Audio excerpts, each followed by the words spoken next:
హల్లెలూయా. యేసయ్య ప్రేమ కలిగిన నామమున మీ అందరికీ శుభాభివందనాలు. మరి దేవుని అనంత కృపను బట్టి, ప్రేమను బట్టి ఈ రీతిగా దేవుని మాటలు పంచుకోవడానికి ప్రభు చూపిస్తున్న కృపకై యేసయ్య నామానికి సంపూర్ణ మహిమ ఘనత ప్రభావాలు కలుగునుగాక. ఈరోజు వాక్య భాగాన్ని మనం ధ్యానిద్దాం.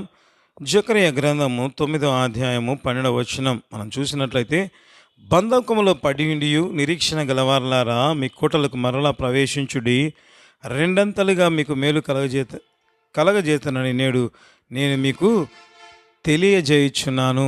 దేవుడు మాట్లాడుతున్న మాట ఏమనంటే, బంధకములలో పడి ఉండియు నిరీక్షణ గలవారలారా. అనేక సార్లు బంధకాల్లో ఉన్నప్పుడు ఏ రీతిగా ఉంటుంది అంటే, నిరీక్షణ ఉండడం కష్టం. ప్రేమైన వాళ్ళ బాధ ఉంటుంది. ఎందుకంటే బంధకంలో ఉన్నాం కాబట్టి. ఎవరైనా బంధకాల్లో ఉన్నప్పుడు మనం పోయి అడిగామనుకోండి, అయ్యా ఎలా ఫీల్ అవుతున్నావు అంటే చాలా బాధగా వాళ్ళు ఫీల్ కావడం ప్రారంభిస్తారు. మీకు ఏమైనా నిరీక్షణ ఉందా అంటే ఏమీ లేదు అని చెప్పడం ప్రారంభిస్తారు. అయితే ఇక్కడ బైబిల్లో రాయబడిన మాట, బంధకంలో పడియుండియు నిరీక్షణ గలవారలారా రెండంతల గల మేలు మీకు నేను మీకు కలగజేయుచున్నాను అని దేవుడు చెప్పినట్లుగా మనం బైబిల్లో చూడడం ప్రారంభిస్తాం. నిజంగా అంత ఆశ్చర్యకరం అంటే, ప్రభువా మరి నిరీక్షణ లేని పరిస్థితిలో మీరు నిరీక్షణ కలిగి ఉన్నారు కాబట్టి ప్రభు అంటాడు రెండంతలు అంట. ప్రేమైన వాళ్ళ అంటే మీరు సమస్యలో ఉన్నారు కదా, అయితే నా మీద నిరీక్షణ విడిచిపెట్టలేదు. మీరు బాధలో ఉన్నారు కదా, సరే మరి మీ దుఃఖంలో ఉన్నారు కదా, మీ దుఃఖంలో మీరు ఆరతిగా ఉండలేదు, మీరు నా మీద నిరీక్షణ కలిగి ఉన్నారు కాబట్టి మీ నిరీక్షణకు ఫలితం ఏ రీతిగా ఉంటుందంట, రెండంతల మేళ్ళతో దేవుడు మనల్ని నింపేవాడిగా ఉంటాడంట. చూద్దాం ఏ రీతిగా దేవుడు ఆ రీతిగా చేశాడంటే, నిజంగా మనం రాజుల గ్రంథంలో చూడొచ్చు. ప్రేమైన వాళ్ళరా, ఆ చిన్నది నయమాను దగ్గరికి తీసుకుని పోబడినట్లుగా మనం బైబిల్ గ్రంథంలో చూడడం ప్రారంభిస్తాం. 2 రాజుల గ్రంథంలో 5వ అధ్యాయంలో మాటలు కనబడతాయి. ప్రేమైన వాళ్ళ అయితే ఆ వ్యక్తి నిజంగా చిన్నది ఏ రీతిగా ఉంది అంటే బంధకములలో ఉంది అని చెప్పొచ్చు. ఎందుకు ఆ మాట అంటున్నామంటే, ఆమె తన సొంత ఇంట్లో లేదు, తన సొంత దేశంలోనే లేదు, ఆమె కొనిపోబడిన వ్యక్తి. నిజంగా ఎవరైనా ఈ ప్రాంతం నుంచి ఇంకొక వ్యక్తి ఆ ప్రాంతానికి తీసుకువెళ్తారు యుద్ధంలో గెలిచిన తర్వాత. అంటే ఏ రీతిగా ఉంటుందంటే కేవలం బానిసలుగా. ప్రేమ అంటే ఒక రకంగా చెప్పాలి, బానిసలు అంటే ఏ రీతిగా ఉంటుంది, సొంత నిర్ణయాలు ఉండవు, సొంతంగా ఏం చేయాలనుకున్నా ఉండవు, ఏమీ ఉండవు, కేవలం వారు చెప్పిన మాట వినేవారిగా ఉండడం ప్రారంభించాలి. బానిసలుగా అంతే, స్వతహాగా ఏమి ఉండదు. అయితే ఆ బంధకంలో ఉన్న వ్యక్తి దేవుని యందు నిరీక్షణ కలిగి ఉంది.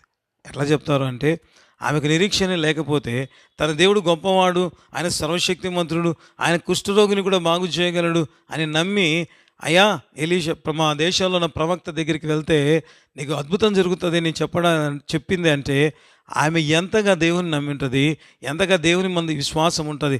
ఎక్కడైనా కుష్ఠరోగం ఎప్పుడైనా బాగైందా?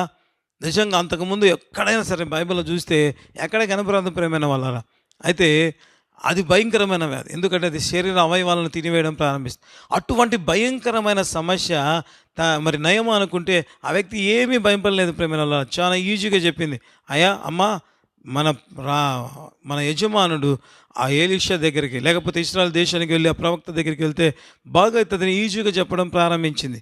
ఎందుకు అంత గొప్పగా చెప్పగలిగిందంటే, ఆమె తన దేవుడు ఎవరో తెలుసు. ప్రేమైన వాళ్ళ కాబట్టి అంటే తన దేవుడు సర్వశక్తిమంతుడు, కుష్ఠరోగం అయి శరీర అవయవాలు తినివేయబడి ఉన్నా ఆ దేవుడు బాగు చేస్తాడు అని చెప్పిందంటే, తనకున్న సంఖ్యలో దేవుడు తీసేయలేడు అని అనుకుంటుందా?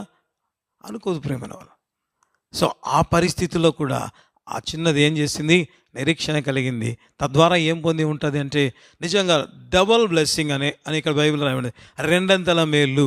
నాకు అనిపిస్తుంది ఆ అద్భుతం జరిగిన తర్వాత ఆమెను ఒకవేళ వాళ్ళు విడిచిపెట్టి ఉంటారు, లేకపోతే మంచిగా, ఎందుకంటే ఆ బహుమానాలు ఇచ్చి విడిచిపెట్టి ఉండొచ్చు. అది ఒక ఆశీర్వాదం. ఇంకొక ఆశీర్వాదం, ఆమె చేసిన నిరీక్షణ కలిగి ఉన్నది కాబట్టి దేవుడు అన్నాడు, రెండంతల గల మేలు నేను నీకు కలగజేస్తాను అన్నాడు. అంటే ఒక మేలు విడిచిపెట్టడం, ఇంకొకటి ఏది అంటే ఆమెకు బహుమానాలు ఇచ్చి పంపించుంటారు. ఇంకా రెండవ మేలు ఏది అంటే ఆమె ఆ పని చేసి ఆ పరిస్థితుల్లో నిరీక్షణలో ఉంది కాబట్టి పరిశుద్ధ బైబిల్ గ్రంథంలో ఆమె గురించి రాయబడింది. తద్వారా అనేక మంది అనేక సంవత్సరాలుగా ఆమె గురించి ధ్యానించే భాగ్యం, తన గురించి చెప్పినప్పుడల్లా నిజంగా ఆమె పరలోకంలో ఎంతగా సంతోషపడుతూ ఉంటుంది. అయ్యా ఆ బంధకాల్లో నేను నిరీక్షణ కలిగి ఉన్నాను, దేవుడు రెండంతల మేలతో నన్ను నింపి ఉన్నాడు. హల్లెలూయా. మరి బంధకాల్లో ఉంటున్నావా? అయితే నిరీక్షణ కలిగి ఉందాం. మన దేవుడు సర్వశక్తిమంతుడు కాబట్టి నా బంధకాలన్నిటిలోంచి నన్ను విడిపిస్తాడని నమ్మకంతో ఉందాం. దేవుడు చెప్తున్న మాట, ఆ రీతిగా నమ్మకం ఉంటే రెండంతల మేలంట, ఒక అంత కాదు, డబల్ పోర్షన్ బ్లెస్సింగ్ దేవుడు మన కోసం ఎత్తిపెట్టున్నాడు. నిరీక్షణ కలిగి ఉందాం. సమస్యలు ఉన్నారా? నిరీక్షణ కలిగి ఉందాం. అటువంటి రెండంతల మేళ్లతో దేవుడు మనల్ని నింపడానికి సిద్ధంగా ఉన్నాడు. హల్లెలూయా. తలలు వంచి ప్రార్థన చేద్దాం.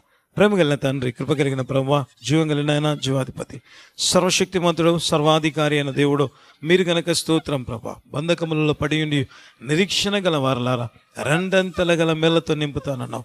అంతమంది అయితే బంధకాల్లో ఉంటూ ప్రభా, అయినా నా దేవుడు ఈ సమస్య నుంచి నన్ను విడిపిస్తాడని నిరీక్షణ కలిగి ఉంటే వారందరి జీవితంలో ప్రభా రెండంతల మేళ్లతో నింపడానికి మీరు సిద్ధముగా ఉంటుండగా, చూస్తున్న కార్యక్రమం చూస్తున్న ప్రతి బిడ్డలో అటు నిరీక్షణ కలగజేయండి. అటువంటి రెండంతల మేళ్లతో నింపి సంపూర్తిగా మీ నామాన్ని సంపూర్తిగా మీ నామాన్ని మీరే మహిమపరచుకోమని సమస్త మహిమ ఘనత ప్రభావాలు నీకు చెల్లిస్తూ యేసయ్య నామమున అడిగి ప్రార్థిస్తున్నాము తండ్రి. ఆమేన్.